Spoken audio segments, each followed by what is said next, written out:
Hey and welcome to another video on my channel. Today I'm going to talk about the banning phase in the game Marvel Rivals, and I'm going to explain in detail what it's going to be like. I'm going to show you with a video in the background what it actually looks like. Obviously it's a clip of mine, since I for the first time could ban any character yesterday, since I got to Diamond and we got a full Diamond lobby. Yes, in the full party, like your team and the enemy team, all need Diamond or higher players, okay? If you have like 9 Diamond players and 1 Platinum player, it's not going to work. You need full Diamond or higher. Now, before I get into the video on what, and I explain on what it actually looks like, the banning phase, and what I think is good, what I think is bad, I'm going to comment on it while I show you. Like always, feel free to like or dislike the video. Subscribe if you like my content in general, obviously by the end of the video, if you really enjoyed it. Put in the comments what you think, if you want to know any other things, if you have any questions, and if I forgot to add something, obviously. In general, I'm looking, like, this video was made because I had a few questions in my comments about what the banning phase looks like, because in general the game in of itself, it doesn't explain things too well, like abilities, systems, game mechanics, like everything is like very, it's not a detailed explanation in the game. You don't get the picture where you just read it like that. That's for me anyways, and a few others otherwise they wouldn't have asked. But yeah, obviously I'm going for top 500. Currently I'm going for Grandmaster first. Obviously it's the first step towards top 500. But if you want to watch the journey, if you want to hop on that train, feel free to follow me on Twitch as well and watch the streams on me grinding every day. Either way, let's get into the video. So, first of all, as you can see in the background, it says pre-select your hero. So everyone is like showing which characters they don't want to have banned, or like they would prefer to play, so we don't accidentally ban them. And I'll show you what it looks like in a second. Now we're in the banning phase. I'm going to pause for a sec. As you can see, both teams have one ban at the same time. It's both lit up. It's not like you can't see what they're gonna ban. You'll see it in a sec. I'll actually let it play. Now, 3 of us are gonna pick Hela, including me. Actually, I didn't. Never mind. So 3 pre-selected Hela. It was at 100%. Somebody picked Hawkeye. It's at 25% now and 75%. So it's on percentages. If there's like 50-50, it's random which one gets banned. But obviously this percentage was higher, so Hela got banned. And as you can see, both teams banned at the same time, and they both banned Hela. For that, I'll give you a quick comment, obviously, because I don't like it that much that both teams ban at the same time, one character. I preferred if one team banned and the other one banned after, and then like that, you know, like you take turns. Obviously, there's not as many characters, so if 4 tanks are banned, there's like only 4 left, which is still something to play with, but so I can understand why they would think of doing it at the same time, but at the same time, you could also see it in a different way. There's not that many bans in the game. For like 4 characters is perfect. I feel like perfect amount, 4 characters. But if one team banned first and the other team banned after, it's like a back and forth. That would be 4 would be perfect number. Because otherwise, nearly every game, people are gonna ban Hela. Nearly every game. Like everyone wants Hela gone in any game I play. I've never seen played a game in Diamond yet where Hela wasn't banned.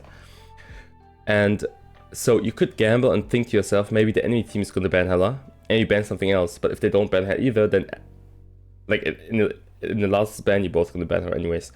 So most likely it's always going to be 3 bans. And if you're very unlucky, it's only 2 bans a game, which is like not a lot in my opinion. If you took turns, you'd always have 4 bans, and you'd avoid banning the same character, obviously, because you can't. Which opens up way more like opportunities to go for. You could obviously. They could add like the option to not ban anyone as well, but I would like the option to have like 4 characters banned every game if possible. That would be perfect. Now let's play again, just to show you the final thing again, what it looks like when the final ban has happened.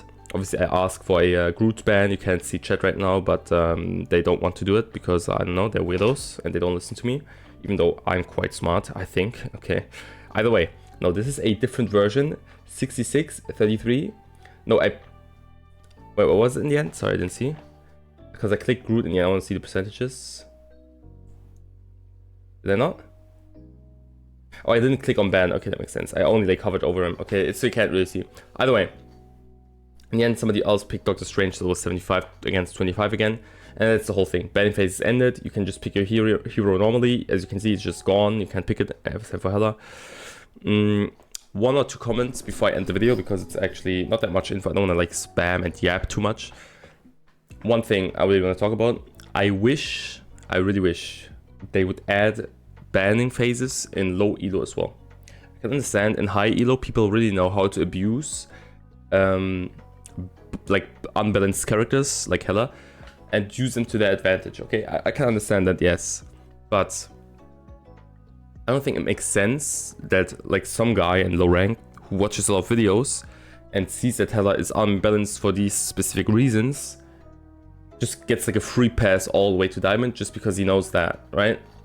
Or even Hawkeye, some people might say it's unbalanced, but I feel like if you add it on low ranks as well, let's say your main character is banned, it gives you like more motivation to learn different characters, which I think is very important. Though, like on low ranks, if you can play a lot of different characters, that's gonna help you a lot on the higher ranks whenever they actually can ban them. Because imagine if you play only one character, okay? Let's say you only play Hela in low ranks. You're Hela main, and you grind all the way to diamond. You cannot play any other character.